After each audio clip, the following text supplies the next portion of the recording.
So this week, our goal was simple: to take the first steps toward getting power on our property here in the Smoky Mountains of North Carolina. At first, everything seemed pretty straightforward, if a bit tedious. I think I'm gonna take a nap, guys. But it wasn't long until things took a very unexpected turn, and we ended up completely changing our plans once again. Our original plan was we wanted to build a shelter for our trailer. I figured that we should probably build something that would give us a lot more long-term value. This structure gets us out of the trailer and into a small house. But to explain how we got here, I gotta take you back a couple weeks before we did any of this hydro seeding to the very beginning of this project. And also a big thanks to this week's sponsor, Thrive Market. My next project is to start getting power sorted out, because again, our goal right now is to be able to move our trailer onto the property. Now I'm super lucky because Cody, the guy I'm working with for the excavation, introduced me to the electrician that he works with. His name is Nathan. He's a super cool dude, and he's agreed to basically become like an advisor or like a mentor to me. The plan right now is for the distribution panel to actually end with that flag right there. And then we'll run our own cable down here, just because I didn't want to cut these trees basically. So I didn't want to have that road come all the way down here. You should be good, and you want to go with a 400 amp service up there. Yeah. So for now, you're wanting to get the meter base up. I did speak with the engineer, and basically your only two options is either do if you're going to do the H stand with the 400 amp meter base on it, you're going to have to do it with unistrut or some type of galvanized metal. Or he said we could, if you do a single post, you can do it with a pressure treated 6x6. Duke will require you to have a 3-inch TA lock nut and bushing on the meter side, and they'll also require you to run a 3-inch stick of Schedule 40 down to the ground for them to get their wire up into the meter base. And a quick shout out to Nathan from Morgan's Electrical. He's the man. If you need an electrician in Western North Carolina, he is the best. So definitely give him a call. We've got his email and phone number in the description. So basically the plan is we need to build a meter base that will serve as the power distribution hub for the entire property. And we've decided to put that meter base up here, up this hill. The reason for that is that there's a transformer at the road, and so the quickest and easiest way from that transformer to the property is to that point right there. And Duke requires that you have like an actual road cut in for everywhere that they're going to have their line running. And so we didn't want to have a road coming all the way down to the property, but it was really easy to make one to right there. So the first step is we need to put some posts in the ground that this meter base is going to attach to. So I'm going to head up there with a bunch of tools and I'm going to dig a hole. So yeah, let's get digging. Oh, I should probably point out that I have no freaking clue what I'm doing. Like, this is the first real hole I've ever dug with the purpose of building something, you know? Whoa, that's a big root. I've got to go down 3 feet, more or less. At first, I think the hard part's gonna be the roots. Then I think the hard part's gonna be rock. So this might be hard all the way.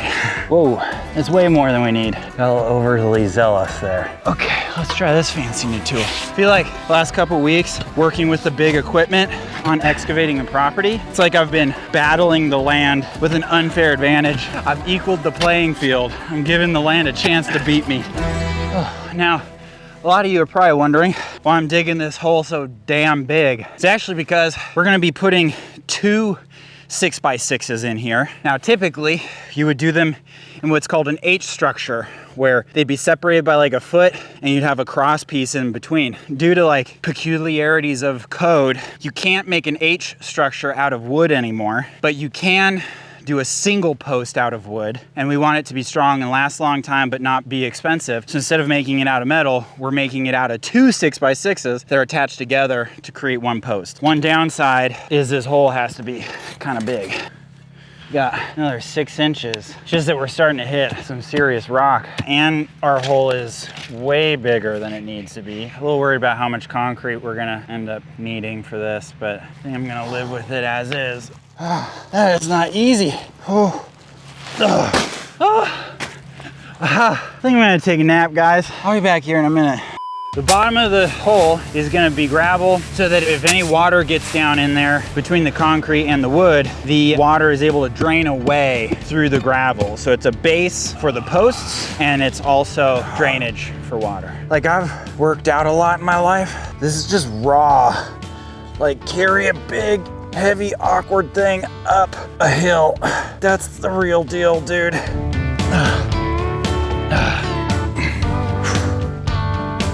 The first step is I'm going to actually connect and adhere these together. So I'm gonna apply some construction adhesive. I'm actually gonna screw them together using timber screws. These fasteners are epic. They're 10 inches long. They like actually drill into the timbers. They're super strong. This is the kind of thing that makes building your own house a lot more possible. Oh my God, it's gonna be so heavy. Do not fall in the freaking hole, Jordan. Okay, I need to freaking put it on the ground because this is too sketchy. Okay. Yeah.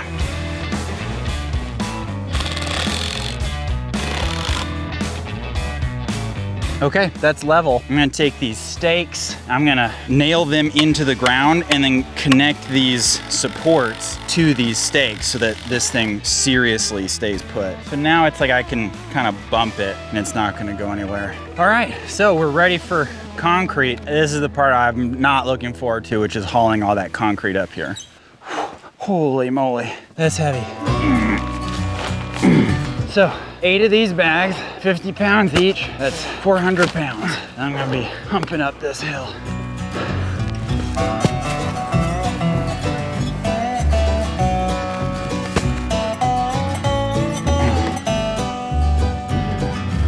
This is actually gonna be the first concrete I've ever mixed, which is crazy. So I have a vague sense of how to do it. This is fast setting concrete, so I'm not gonna have a lot of time to mess around or figure it out. Let's just jump in, let's just do this thing. I definitely should have started out with a smaller batch, seeing as how I have no idea what I'm doing, and I've got 30 minutes of working time. Okay, let's see if we can dump this in here.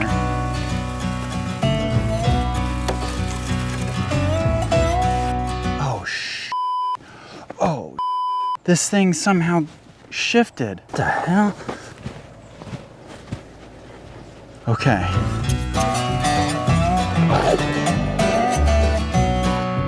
Oh no. The post wasn't unlevel before. It's just that the level had gotten like dislodged. Oh my God.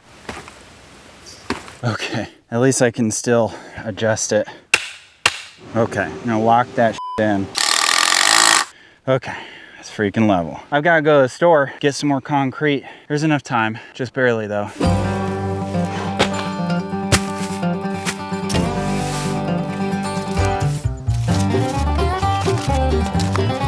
Okay, that's it. Post is in. Looks pretty good. I'm pretty happy with it. What is it, Isabella? So I'm super excited about the sponsor of today's video, Thrive Market, because I've noticed that living in a small town, it's actually really challenging to find organic and natural groceries. Like, the girls have really sensitive skin and beautiful, luscious hair. I've been low on their shampoo and conditioner for a long time, as well as mine. Essentially, Thrive Market makes healthy shopping simple. It's an online membership-based grocery store that delivers everything right to your door. You can stock up on pantry staples, snacks, and quick dinners. Everything meets super high standards and is free from thousands of questionable ingredients. And you can shop by over 90 different diets and values, including organic, gluten-free, vegan, and Big 9 allergen-free. So click the link in the description or go to thrivemarket.com/Project Atticus to get 30% off your first order and a free gift when you join Thrive Market today. And from September 14th to the 20th, they've got a big sale running and you can get up to 25% off hundreds of their top products. Quick tip, when you check out, some items are automatically set up as subscriptions. That can be really handy for items that you buy regularly, but just know if you do want to buy an item just once, you can adjust subscriptions in your account settings. So the post is rock solid. The concrete looks good. So the next step is I'm going to be installing this meter base. So this is what this whole post is for. And this is gonna be basically our electrical distribution panel for the whole property for like multiple structures. And it's also where the electrical company installs their meter to know what to charge us. Sweet. There you go. Now the meter goes here. That's where the electrical company does their stuff. And then my end is over here. Now this is a 400 amp meter base. It comes with a 200 amp breaker, and I'm gonna have to install a second 200 amp breaker. And we'll basically be able to have two 200 amp cables servicing two different structures or two different sub panels. And then if we wanna break off of that, we can. I do need to do one more thing, and that is connect a PVC pipe, like conduit, that goes from the bottom of this box and that goes down into the ground so that when Duke comes, they already have PVC ready to accept their cable. Now this is a little bit of a strange thing to put the meter like not on the main part of the property. And we're doing it mostly because I'm not 100% sure where the structures are gonna go. And I don't wanna do temporary power because I wanna move on to the property as soon as possible. So I wanna get our real power up and running as soon as possible because we're not gonna be finished with the first structure before we start living on the property with the trailer.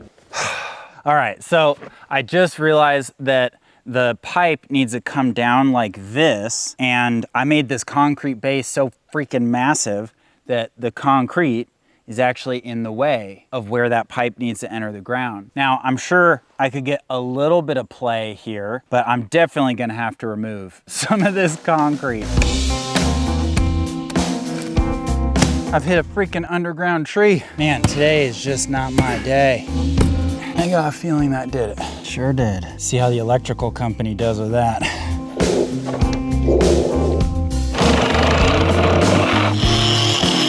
Let's see if we can make this work. There we go. That is going to freaking work. And the last thing, I just want to tape this up so that water doesn't get in it. There we go. Time to get out of here, dude.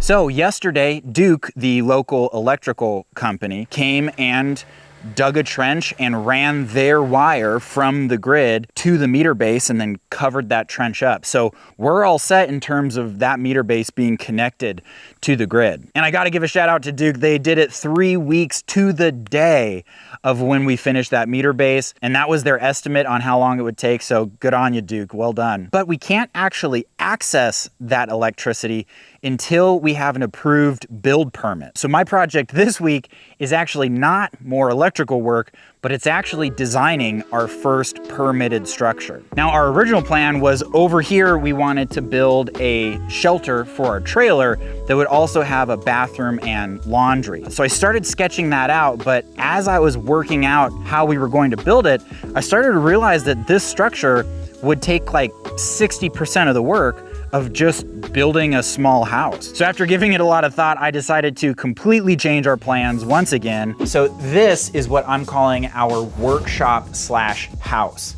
It's a 1,200 square foot, 2-story, 20 by 30 structure with a kitchen and living room downstairs and 2-bedroom with a Jack and Jill bathroom and a small balcony upstairs. And I've spent the last week designing this in SketchUp, which has been a massive learning experience trying to get all the dimensions and thinking through all of the requirements for everything involved. Now, in the short term, this structure gets us out of the trailer and into a small house as soon as possible. But in the long term, once the main house is built, we will be converting the first floor into a permanent workshop, which will be super useful. I've always wanted a good sized workshop. And then the second floor will be converted into an office and a guest room. Now, 1,200 feet isn't super small. And so you might be wondering, why build this first instead of just jumping straight into building the main house? And what I've come to realize is that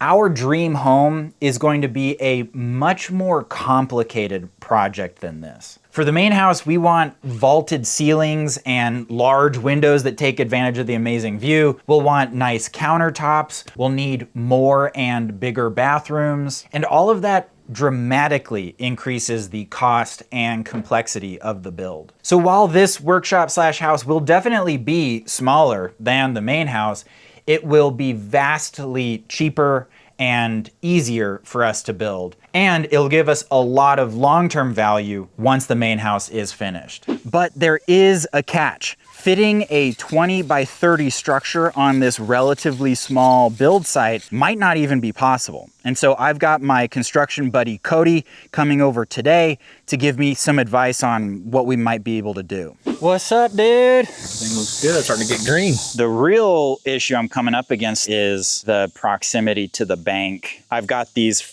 corners flagged out. This is super rough, but right now this is 20 by 30. Got one flag over there in that brush pile, and then one right next to you. As I've got it right now, I've got it really favoring the fill side, but I probed it and I think it's about 3 feet deep there. Yeah, probably. Which that's not a problem. No. So you can see that the structure would come away from the bank as it went further this way, but that corner would be a bit close. So Optimally, we try to get a machine around them when we lay them out and do them, that kind of thing. But given it's just going to be a shop and it's like, you know, you're maximize your space for your actual build, I don't think it's a problem. The fact that's seeded, that's gonna help you a bunch. When it gets tough is over the years, when this starts to erode down, this hill, which it will, doesn't matter what's on there, then the corner you're building will then be closer and closer to the dirt. So that'll need to be, you know, cleaned out or maintained or whatever. Or block up, you know, I mean, you could block up on that side. Could you do just like a 2-foot block wall there, basically? Yeah. And then generally what you're looking at with the flags, you feel like this is a trade-off between not being too close to the bank and not being too close to that? Yeah, this corner's good. This one, I know we dug down. So yeah, you're probably right. 3, maybe 4 foot down. I would say it would probably taper up. I bet you ain't got to go back far at all to get out of that. By the way, nice hat, dude. Oh, thank you. Is that new? Yeah. That is sweet. Do they come pre-dirtied? No. You know what I mean? I've been breaking that in on concrete. Yeah.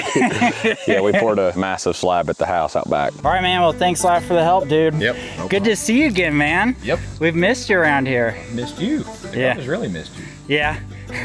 Tell him it's okay. So I just got what is basically our final design for this workshop slash house back from our designer. He's my buddy Jason from South Elevation Home Design. I'm super pumped with what he put out. I mean, I kind of put together the bare bones of the design and he just made it all completely code compliant, had a lot of really good ideas for how to just make the build go smoother, have the building be more efficient. Now, Jason contributed a ton of really amazing details, but the big changes are we got rid of the kitchen peninsula that I had in the original design, mostly because we realized that that would come at too high a cost for converting to a workshop.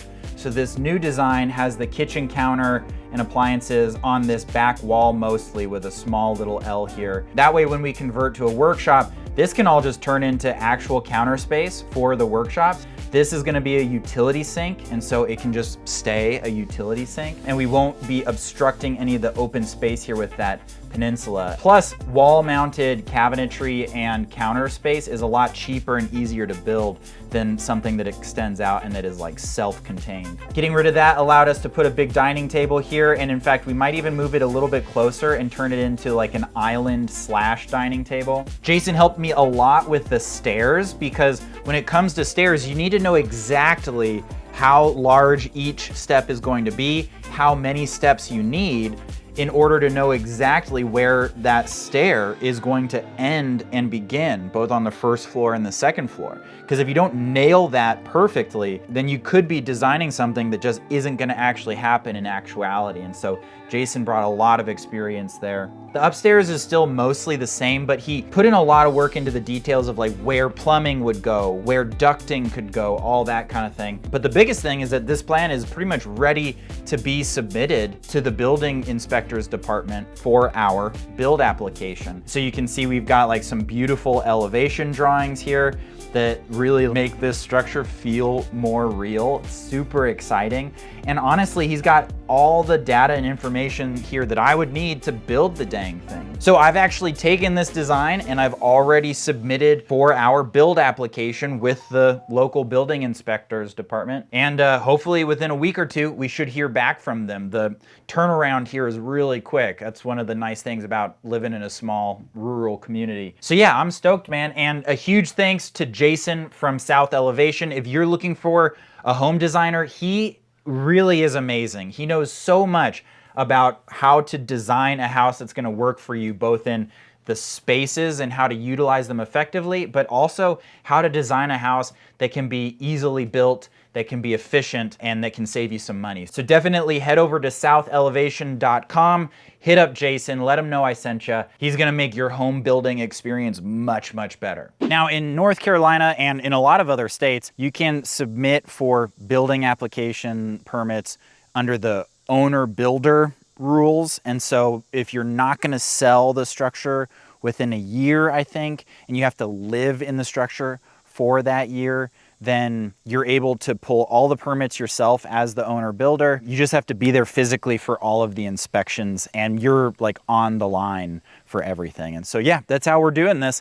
Owner builder application submitted. Now for us, building this workshop slash house is more than just an attempt to get out of the trailer as soon as possible. It's also about financial security. We just don't have the money right now to build the main house without financing it one way or the other. And taking on that kind of debt without a really solid fallback plan, I feel like would just be a bad idea. But if we're able to build this small house more or less debt-free, then our family will have a safe and comfortable place to live and where our girls can grow up. It's not gonna be luxurious, but I think we can make it work. So thank you so much for watching. We will see you guys next week. A big thanks to Thrive Market for sponsoring this episode, and a huge thanks to our patrons. Your support is what makes these videos possible. Can I plop this on you real quick? Yeah, how's it felt not having a camera in your face in a while? Odd. I've missed you. Missed you guys.